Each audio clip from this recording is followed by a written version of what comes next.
할렐루야. 오늘 이 아침에 새벽 예배 자리에 나오신 성도님들을 주님의 이름으로 축복하고 환영합니다.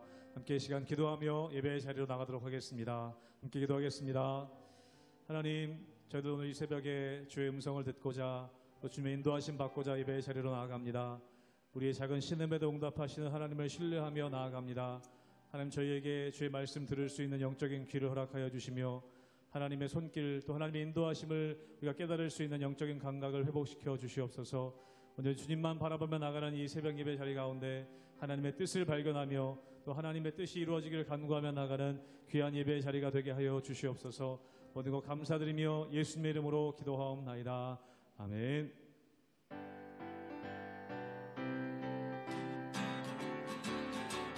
갈 길을 밝히 보이시니 갈 길을 밝히 보이시니 주 앞에 빨리 나갑시다.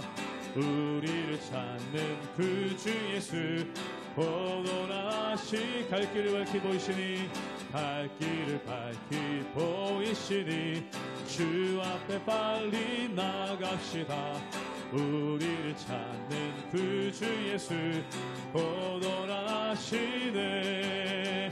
죄악 벗은 우리 영혼은 기뻐 뛰며 주를 보겠네. 하늘에 계신 주 예수를 영원히 섬기리. 우리를 오라 하시는 말 기쁘게 듣고 순종하세. 그 주를 믿기 지체 말고 속속히 나가세. 죄악 벗은 우리 영혼은 기뻐 뛰며 주를 보겠네. 하늘에 계신 주 예수를 영원히 섬기리. 주 오늘 여기 계시오니 다 와서 주의 말씀 드세. 듣기도 하며 생각하니 참 진리시로다. 죄악 벗은 우리 영혼은 기뻐 뛰며 주를 보겠네. 하늘에 계신 주 예수를 영원히 섬기. 죄악 벗은 우리 영혼은 죄악 벗은 우리 영혼은 기뻐 뛰며 주를 보겠네. 하늘에 계신 주 예수를 한 번 더 고백합니다. 죄악 벗은 우리 영혼은 죄악 벗은 우리 영혼은 기뻐 뛰며 주를 보겠네. 하늘에 계신 주 예수를 영원히 섬기리.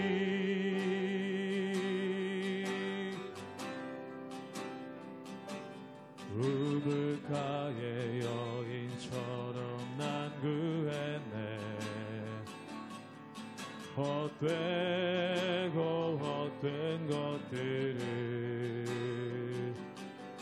그때 주님 하신 말씀 내 세매와 생수를 마셔라. 우물가의 여인처럼 우물가의 여인처럼 난 구했네. 헛되고 헛된 것들을 그때 주님 하신 말씀 내 세매와 생수를 마셔라. 오 주님 채우소서.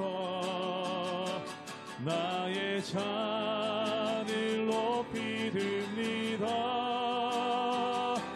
하늘 양식 내게 채워주소서.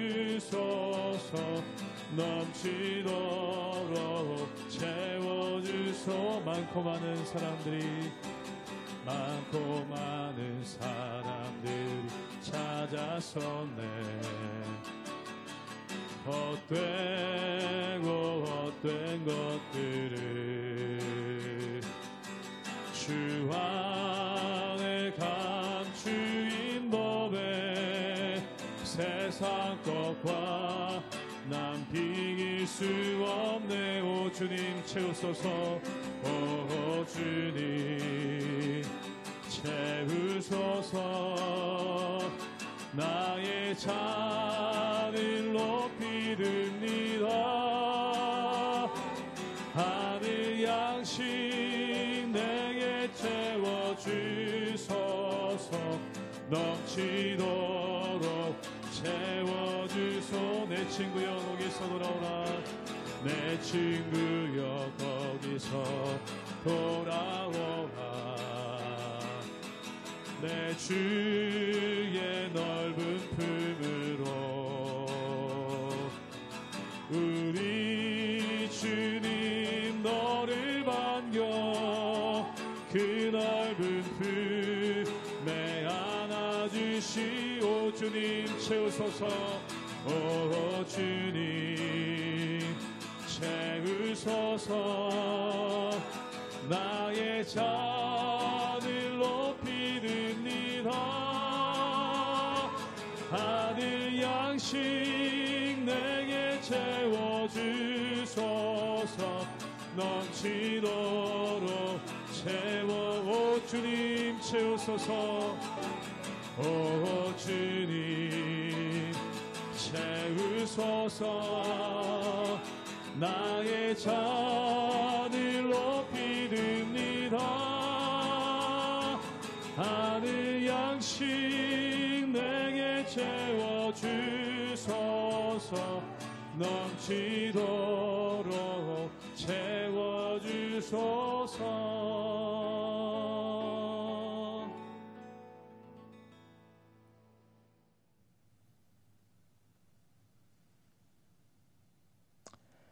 할렐루야. 오늘도 우리 삶 가운데 사랑과 공의로 일하시는 하나님을 찬양합니다.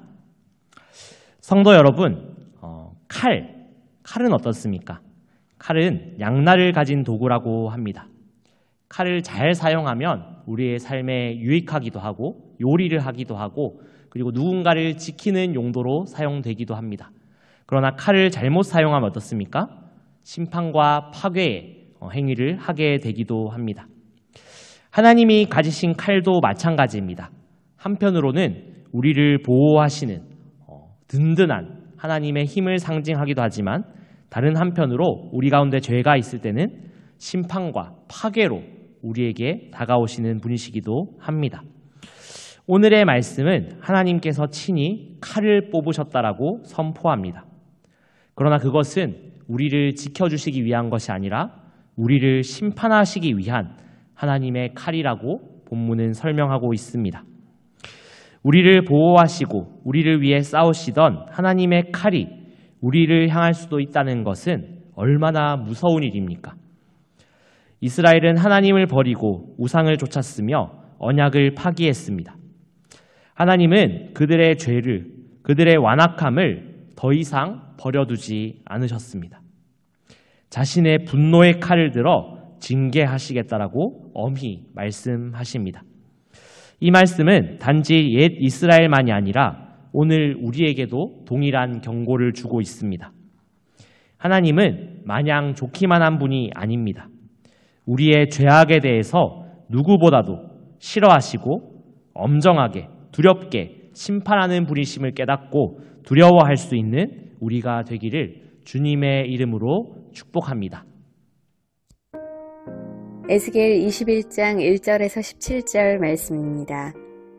또 여호와의 말씀이 내게 임하여 이르시되 인자야 너는 얼굴을 예루살렘으로 향하며 성소를 향하여 소리내어 이스라엘 땅에게 예언하라. 이스라엘 땅에게 이르기를 여호와의 말씀에 내가 너를 대적하여 내 칼을 칼집에서 빼어 의인과 악인을 내게서 끊을지라. 내가 의인과 악인을 내게서 끊을 터이므로 내 칼을 칼집에서 빼어 모든 육체를 남에서 북까지 치리니 모든 육체는 나 여호와가 내 칼을 칼집에서 빼낸 줄을 알지라. 칼이 다시 꽂히지 아니하리라 하셨다 하라. 인자야 탄식하되 너는 허리가 끊어지듯 탄식하라. 그들의 목전에서 슬피 탄식하라. 그들이 내게 묻기를 내가 어찌하여 탄식하느냐 하거든 대답하기를 재앙이 다가온다는 소문 때문이니 각 마음이 녹으며 모든 손이 약하여지며 각 영이 쇠하며 모든 무릎이 물과 같이 약해지리라. 보라, 재앙이 오나니 반드시 이루어지리라. 주 여호와의 말씀이니라 하라. 여호와의 말씀이 또 내게 임하여 이르시되, 인자야, 너는 예언하여 여호와의 말씀을 이같이 말하라. 칼이여 칼이여 날카롭고도 빛나도다. 그 칼이 날카로움은 죽임을 위함이요 빛남은 번개같이 되기 위함이니 우리가 즐거워하겠느냐. 내 아들의 규가 모든 나무를 업신여기는도다. 그 칼을 손에 잡아 쓸만하도록 빛나게 하되 죽이는 자의 손에 넘기기 위하여 날카롭고도 빛나게 하였도다 하셨다 하라. 인자야, 너는 부르짖어 슬피 울지어다. 이것이 내 백성에게 임하며 이스라엘 모든 고관에게 임함이로다. 그들과 내 백성이 함께 칼에 넘긴 바 되었으니 너는 내 넓적다리를 칠지어다. 이것이 시험이라. 만일 업신여기는 규가 없어지면 어찌할까. 주 여호와의 말씀이니라. 그러므로 인자야, 너는 예언하며 손뼉을 쳐서 칼로 두세 번 거듭 쓰이게 하라. 이 칼은 죽이는 칼이라. 사람들을 둘러싸고 죽이는 큰 칼이로다.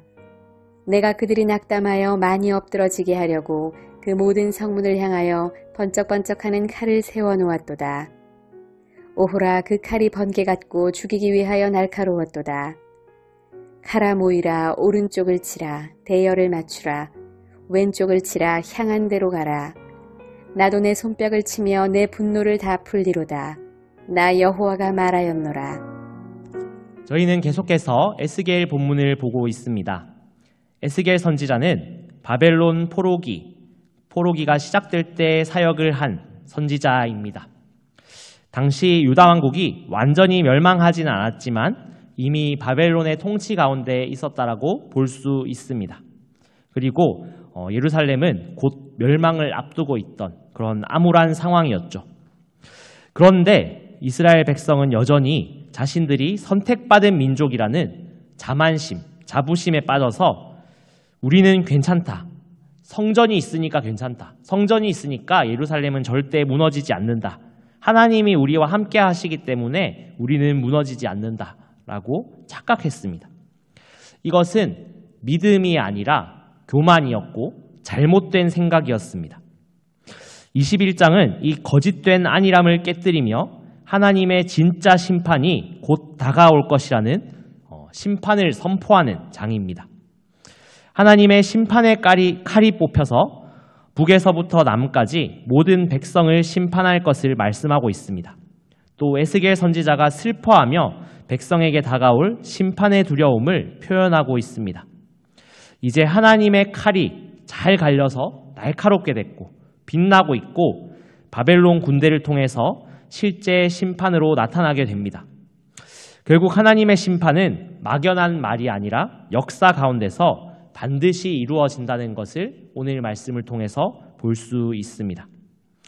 오늘의 본문 4절을 보면 이렇게 나오고 있습니다. 내가 의인과 악인을 내게서 끈을 터임으로 내 칼을 칼집에서 빼어 모든 육체를 남에서 북까지 치리니. 아멘. 하나님은 내가 친히 칼을 뽑아서 남쪽에서 북쪽까지 모든 육체를 치겠다라고 선언하셨습니다. 이 말씀은 하나님의 심판의 보편성과 불가피성을 보여주고 있습니다. 인간이 숨을 수 있는 곳은 없다는 것입니다. 하나님의 칼은 공평하게 그리고 모든 불의와 죄악을 향해서 움직이신다는 것입니다. 오늘 우리에게도 동일합니다. 하나님은 죄를 눈감아 주시는 분이 아닙니다. 우리가 아무리 교회에 소속되어 있다고 해도 혹은 무슨 직분이 있다고 해도 죄악을 반복하고 회개하지 않는다면 결국 하나님의 공의의 칼 앞에 서게 될 것입니다. 에스겔서 21장 6절, 오늘 본문의 6절을 보면 이렇게 나오고 있습니다. 인자야 탄식하되 너는 허리가 끊어지듯 탄식하라. 그들의 목전에서 슬피 탄식하라. 아멘. 하나님은 에스겔 선지자에게 명령하셨습니다. 허리가 끊어지듯이 탄식하라. 에스겔 선지자는 이 심판에서 벗어난 사람이 아니었습니다. 심판을 전달하기만 하는 차가운 전달자가 아니라 백성들과 함께 그 고통을 당하고 또 아파하고 울며 경고하는 목자의 모습을 보여줍니다. 오늘 우리도 이 시대 속에서 에스겔 선지자와 같은 마음을 품어야 합니다. 너네는 잘못하고 있고 나는 잘하고 있기 때문에 괜찮아. 그것이 아니라 세상의 죄를 정죄하기만 하는 사람이 아니라 무너져가는 가정들을 위해서, 신앙을 잃고 고민하고 있는 청년들을 위해서, 어디로 가야 할지 몰라서 헤매고 있는 다음 세대들을 향해서, 또 심판을 향해서 무섭게 달려가고 있는 아무것도 모르는 영혼들을 위해서 나의 일처럼 애통하며 기도해야 하는 것입니다. 그리고 오늘 본문 9절의 말씀을 보면 이렇게 나오고 있습니다. 인자야, 너는 예언하여 여호와의 말씀을 이같이 말하라. 칼이여, 칼이여, 날카롭고도 빛나도다. 아멘. 본문은 칼이 날카롭다, 빛나게 되었다라고 말하고 있습니다. 이것은 하나님의 심판이 멀지 않았다는 의미입니다. 예전에 제가 있던 모교회에서 가끔 이렇게 닭을 길렀다가 그 닭을 잡아먹을 때가 있었습니다. 그러면 그 닭의 목을 치기 위해서 숫돌에 칼을 최대한 날카롭게 갈았습니다. 그 칼이 갈고 나면은 정말 번쩍번쩍 빛이 나면서 멋있기도 하지만 때로는 무섭기도 했습니다. 그것과 같이 하나님의 칼이 준비가 되었다는 경고의 신호입니다. 우리의 삶에도 때로는 이런 경고의 신호들이 나타날 때가 있습니다. 말씀을 통해서, 양심의 가책을 통해서, 사람들을 통해서, 사건과 상황들을 통해서 하나님께서 우리에게 경고하실 때가 있습니다. 아, 이러면 안 되는데, 이건 잘못되는데, 그리고 말씀 큐티를 통해서 내가 하고 있는 이것이 잘못되었구나 라고 하나님께서 깨달음을 주실 때가 있습니다. 그러면 그때 우리는 어떻게 반응해야 됩니까? 아, 이건 나의 착각인가 보지. 아니 뭐 그냥 그럴 수도 있지. 덮어놔야지. 불편하니까 나중에 해결해야지. 이렇게 할 때가 있지는 않습니까? 그것은 잘못된 태도라는 것입니다. 그것을 무시하고 계속 죄 가운데 있으면, 그 하나님의 경고를 무시하고 계속해서 시간이 흐르면 결국 날카로운 그 칼날 앞에 설 수밖에 없게 됩니다. 우리는 결국 이 하나님의 심판이 그냥 과거에 있었던 일이나 비유적인 일이 아니라 지금 우리 삶에 분명히 나타날 수 있는 일임을 깨달아야 합니다. 하나님의 심판의 칼은 우리에게 공평하게 임할 것입니다. 우리는 우리 신앙의 껍데기에 머무르지 않도록 늘 깨어 있으며 날마다 회개하며 하나님께 나아가야 합니다. 그리고 에스겔과 같이 이 시대를 바라보고 우리의 사회를 바라보며 애통하고 가정과 교회와 나라를 위해서 중보하는 성도들이 되어야 합니다. 사랑하는 성도 여러분, 하나님이 뽑으신 칼은 분명히 무섭습니다. 그것은 죄를 심판하는 공의의 칼입니다. 그러나 동시에 그 칼을 통해서 우리를 수술하기도 하신다는 것을 우리는 깨달아야 합니다. 오늘 말씀을 통해서 우리의 삶을 돌아봅시다. 혹시 여전히 끊지 못한 죄가 있지 않습니까? 죄인 줄 알면서도 하나님 앞에 두려우면서도 그냥 두고 있는 것들이 있지는 않습니까? 하나님이 분명히 경고를 주셨음에도 불구하고 밀어넣고 무시하고 있었던 문제들이 있지는 않습니까? 지금이 바로 회개하고 돌아올 때입니다. 돌이킬 때입니다. 하나님이 뽑으신 그 분노의 칼을 두려워하며 그 앞에 겸손히 엎드리고 회개함으로, 순종함으로 다시 한번 회복되는 우리가 되기를 주님의 이름으로 축복합니다. 함께 기도하시겠습니다. 사랑과 은혜가 풍성하신 하나님 아버지, 오늘도 우리의 죄를 돌아봅니다. 나의 생각과 수준에서는 좀 잘하고 있다고, 죄가 없는 것 같다고 말할 수도 있지만 하나님의 기준으로 돌아볼 때 우리는 날마다 죽을 수밖에 없는 죄인임을 다시 한번 고백합니다. 예수 그리스도의 보혈의 피로 오늘도 우리를 깨끗이 씻겨주시고 우리의 죄가 기억나 하나님 앞에 고백하게 하시며 오늘도 하나님의 자비를 구하며 나아가는 하루가 되게 하여 주옵소서. 이 나라와 교회와 우리 사회와 가정의 죄를 무감각하게 흘려보내지 않게 하시고 먼저 회개하며 실질적인 회개와 변화를 이끌어내는 선지자와 같은 우리의 역할들을 잘 감당하게 하여 주옵소서. 하나님의 진노의 칼이 우리에게 임하지 않도록 우리를 불쌍히 여겨 주옵소서. 오늘도 말씀으로 우리를 새롭게 하시고 인도하실 예수 그리스도의 이름으로 감사하며 기도드립니다. 아멘.